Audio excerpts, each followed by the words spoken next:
А тем временем в Воркуте, впрочем, как и по всей республике, аномально теплый ноябрь. Но если жители центральной и южной частей республики скорее радуются этому природному явлению, то в заполярном городе плюсовая температура в 11 месяце года заставляет горожан побеспокоиться. Октябрь хоть и был тоже теплее обычного, но все же одарил северян обильными осадками. Но от сугробов, кажется, скоро ничего не останется.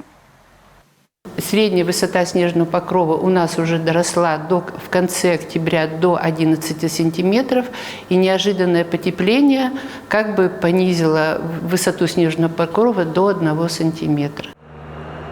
Потепление, к слову, неожиданностью для самих синоптиков не стало. Аномалию связывают с выходом атлантических циклонов по Северному Ледовитому океану. Воздушные потоки с севера принесли влагу и тепло. Однако зиму все же ждать. Уже на следующей неделе в Воркуте столбик термометра опустится до минус 12-14 градусов, обещают метеорологи.